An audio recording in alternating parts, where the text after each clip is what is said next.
Bienvenue sur votre magazine RH. Au sommaire ce mois-ci, entretien avec Céline Delru, nouveau directeur général d'Interdine France, les préoccupations des DRH, les femmes moins touchées par la crise que leurs homologues masculins, les consultants RH ont la cote, l'importance des fonctions RH, renouveau du programme d'accueil et d'intégration dans les entreprises et les rendez-vous à ne pas manquer comme la convention Mondissimo qui approche à grands pas. Et on commence ce magazine avec la nomination de Céline Delru depuis le 1er janvier 2013 au poste de directeur général d'Interdine, société de relocation, une nomination qui mérite d'être soulignée comme nous l'explique Céline Delru. Je suis très fière de cette nouvelle fonction établie par notre groupe Santa Fe qui est très soucieux du respect du United Nations Global Compact qui prône la diversité et pour tous les employés et également qui est très heureux que je sois le premier directeur général de l'une de nos filiales principales. Je tiens également à mentionner que c'est une première en France dans notre secteur d'activité de la gestion de la mobilité internationale et des services de relocation et de déménagement internationaux. L'occasion pour nous de revenir sur les préoccupations aujourd'hui des DRH. Il faut dire que l'actualité de ces derniers mois n'a pas dû rendre plus sereins les DRH. Céline Delru, en contact permanent avec eux, nous en parle.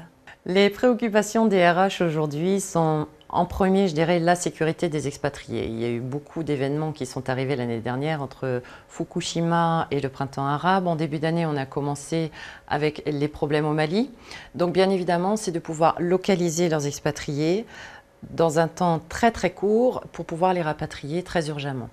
Il y a également la sécurité, je dirais, au niveau fiscal, c'est-à-dire que les différents gouvernements des différents pays communiquent de plus en plus entre eux et il est très très important que les DRH internationaux s'assurent que fiscalement, tous leurs expatriés sont en règle parce que sinon, il y a un risque financier non et pour l'expatrié et également pour la société qui emploie cet expatrié. Et puis la troisième préoccupation, je dirais, c'est de pouvoir fournir à tous les expatriés partout sur le globe la même qualité de service de manière harmonisée tout en contrôlant les coûts, bien évidemment.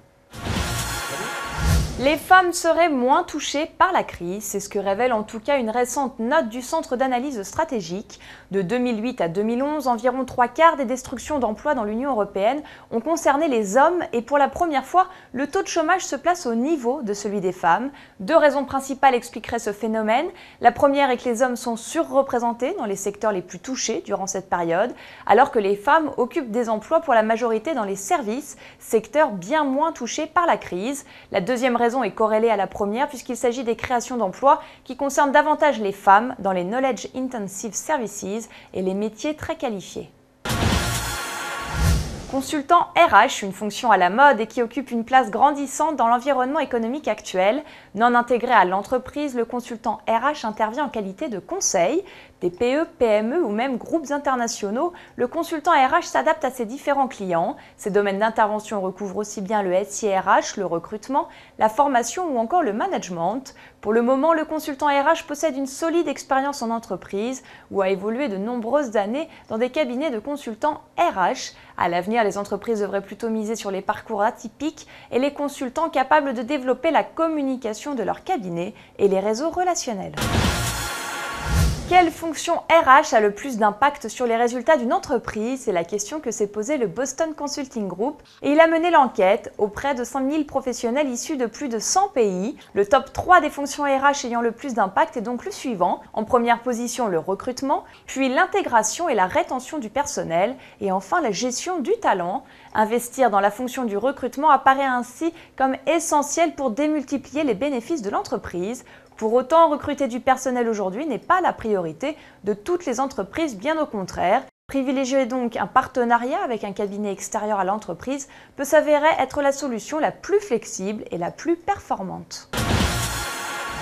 Avoir un programme d'accueil et d'intégration des nouveaux collaborateurs, c'est bien, mais s'en servir efficacement, c'est mieux. Il semblerait, selon l'étude menée par Silk Road et l'Observatoire SIRH, que cette pratique d'intégration soit mal utilisée. 80% des professionnels RH la jugent en effet médiocre. Alors pourquoi ne pas adopter le onboarding, une solution informatique qui automatise tous les processus d'accueil d'un futur collaborateur, des 3 mois précédant son arrivée à l'année suivant celle-ci, un gain de temps certain pour le futur employé qui pourra réaliser toutes les tâches administratives dès le premier jour. Du côté des rendez-vous RH, ne manquez pas le 25e anniversaire de Mondissimo à la Convention du commerce international et de la mobilité internationale. À cette occasion, plus de 200 exposants et intervenants RH seront présents les 19 et 20 mars 2013 au Palais Brongniart, place de la Bourse à Paris.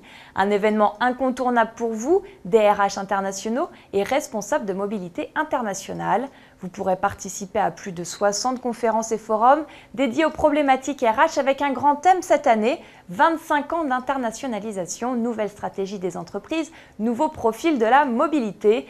Retirez dès à présent votre badge sur www.mondissimo.com et cliquez sur Convention Mondissimo. Le 21 février à la Défense, de midi à 20h, assistez au prochain salon Studirama Pro de la formation des cadres et salariés. Vous pourrez y trouver un espace de conférence réservé aux professionnels des ressources humaines et de la formation.